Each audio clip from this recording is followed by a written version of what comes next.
चंद्रयान 3 ने aliens shadow को capture किया है, जिसकी वजह से इसरो में बहुत हलचल मच गई है। जी हाँ, आपने बिल्कुल सही सुना। चांद हमेशा से ही राजों के घेरों में रहा है। कुछ एस्ट्रोनॉट्स ने चांद पर एलियंस शिप के होने का दावा किया है, तो कुछ एस्ट्रोनॉट्स ने वहाँ एलियंस होने का दावा भी किया है। कुछ ने तो ये कंस्पिरेसी थ्योरी दी कि चांद पर एक सीक्रेट एलियन बेस मौजूद है, लेकिन कुछ का तो कहना है कि अमेरिका ने चांद पर अपना सीक्रेट बेस बना रखा है। मुसलसल होने वाली इन साइटिंग के बाद अब जैसे ही वहाँ 2 स्पेसक्राफ्ट पहुँचे हैं, एक चंद्रयान 3 और दूसरा लूना 25। ये मुसलसल वीडियोस और इमेजेस कैप्चर करके साइंटिस्ट को भेज रहे हैं, जिनके बाद एलियंस की कॉन्स्पिरेसी थ्योरीज शुरू हो चुकी हैं। क्या हमारी जमीन से बाहर लाइफ मौजूद है? नीचे कमेंट्स करके जरूर बताएं। चंद्रयान 3 ने एक ऐसी इमेज भेजी है जिसे देखकर इसरो के भी रोंगटे खड़े हो चुके हैं। ये इमेज तो नॉर्मल सी है, लेकिन इसके अंदर भी कुछ चीजें दिखाई दे रही हैं।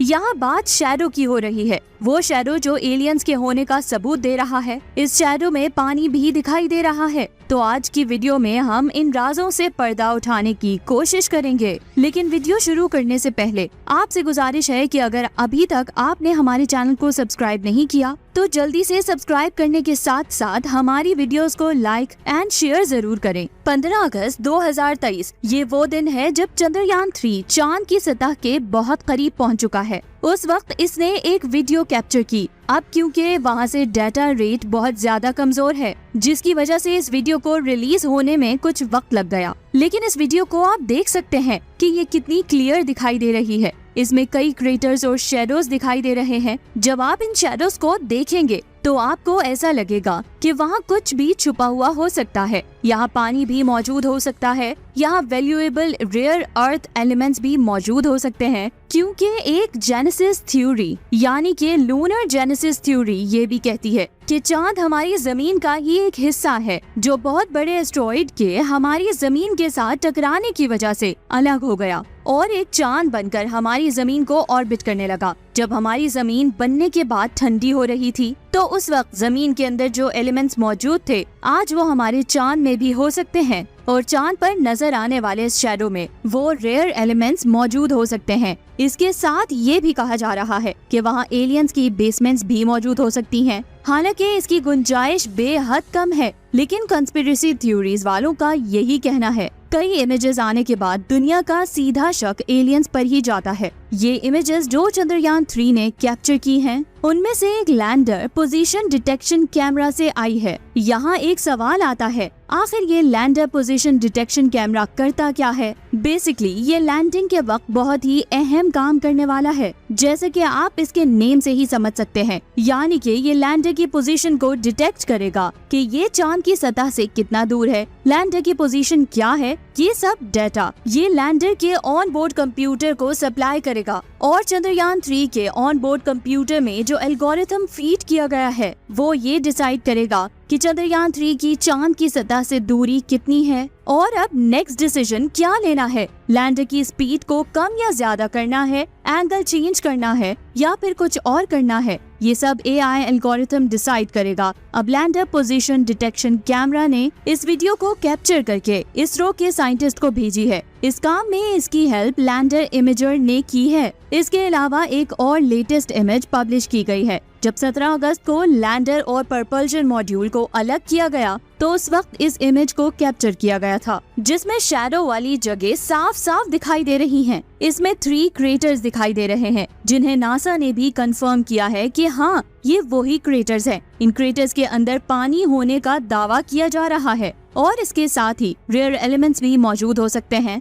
क्योंकि इन क्रेटर्स की बनावट ही कुछ इस तरह की है। यहाँ एक सवाल आता है, आखिर ये क्रेटर्स कैसे बने? जब स्पेस से आने वाले एस्ट्रॉइड चांद की सतह से टकराए, यहाँ तक कि जब डेड कॉमेट्स टकराए, तो वो अपने साथ कुछ एलिमेंट्स का एक अलग ही ग्रुप लेकर आए होंगे, जो वहाँ डिपॉजिट हो गए होंगे और डेफिनेटली इन क्रेटर्स के अंदर इन एलिमेंट्स की बहुत ज्यादा कॉम्पोजिशन भी मिलेगी। यहाँ माइनिंग के जरिए साइंटिस्ट बहुत कुछ निकाल भी सकते हैं। हालांकि जो माइनिंग का काम है वो बहुत ज्यादा महंगा है, लेकिन आहिस्ता आहिस्ता इसकी टेक्नोलॉजी डेवलप होना शुरू हो जाएगी, तो फिर ये काम आसान हो सकता है। जैसे ही हमारी जमीन पर फॉसिल फ्यूल की कमी होगी, वैसे ही चांद पर मौजूद रिसोर्सेज को जमीन पर लाने की कोशिशें शुरू हो जाएंगी। हीलियम 3 एक ऑल्टरनेटिव सोर्स बनने का काम करेगा। हीलियम 3 के बारे में तो आप सभी जानते होंगे कि ये कितना ज्यादा अहम है। ये चांद पर बहुत ज्यादा मिकदार में पाया जाता है, लेकिन हमारी जमीन पर रेयर है। हीलियम 3 ही वो चीज है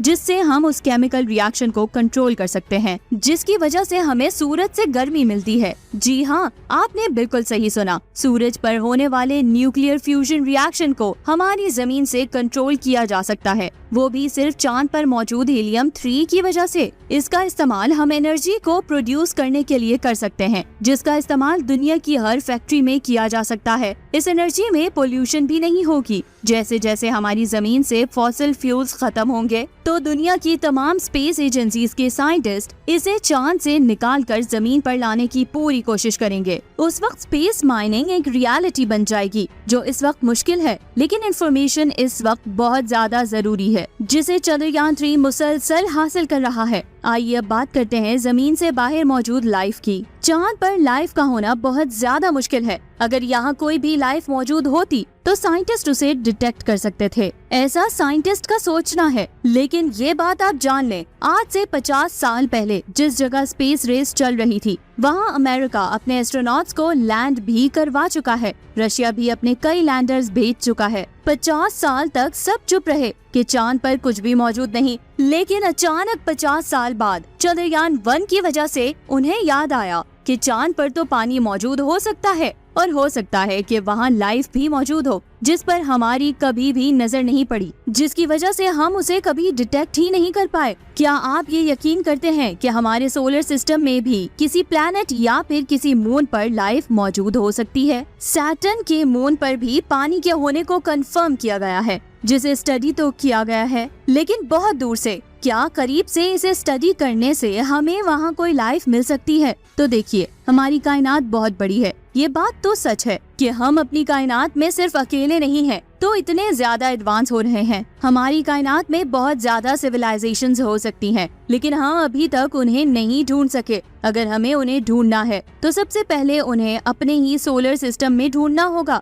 अभी तक तो हमने अपने सोलर सिस्टम को ही ढंग से नहीं समझा। यहाँ पर चंद्रयान 3 और लूना 25 ही वो वाहिद जरिया है जिसके जरिए हम अपनी जमीन से बाहर निकलकर एक और जमीन बनाने की कोशिश करेंगे। और हो सकता है कि इसी कोशिश में हमारी मुलाकात कुछ ऐसी सिविलाइजेशन से हो जाए जिसके बारे में हम आज तक नहीं जान सके। हाल ही में अमेरिका जैसे सुपर पावर कंट्री ने एक खुफिया एजेंट जो यूएफओ पर काम कर रहा था, उसने अमेरिका की पार्लियामेंट में बैठकर ये बताया था कि अमेरिकन गवर्नमेंट से छुपाकर यूएस आर्मी ने सीक्रेटली एलियंस के स्पेसक्राफ्ट को अपने कब्जे में रखा हुआ है, और उनके पास ऐसी बॉडीज भी मौजूद हैं जो हमारी जमीन के इंसानों की नहीं है। ये उनका दावा था, जिसे सुनकर यूएस की पूरी मीडिया टीम ने इस पर काम करना शुरू कर दिया। उस वक्त अमेरिका ने भी उन वीडियोस को सामने ला कर रख दिया था जिनमें यूएफओ नजर आ रहे थे। इनके बारे में हम कुछ भी नहीं कह सकते। इनकी टेक्नोलॉजी हमारी टेक्नोलॉजी से बहुत ज्यादा एडवांस है, और हम ये जज नहीं कर पा रहे कि आखिर ये है क्या। इन ऑब्जेक्ट्स के बारे में अब अमेरिका ने भी कह दिया है कि हमारे पायलट्स ने कई बार ऐसे ऑब्जेक्ट्स को देखा है। इसके बारे में हमारे व्यूअर्स का क्या कहना है? क्या आप इस पर यकीन कर सकते हैं कि एलियंस हमारे आसपास ही मौजूद हैं? नीचे कमेंट्स करके जरूर बताइए, और इस वीडियो को लाइक एंड शेयर जरूर कीजिएगा। अपना बहुत ज्यादा ख्याल रखें, दुआओं में याद रखें। अल्लाह हाफिज।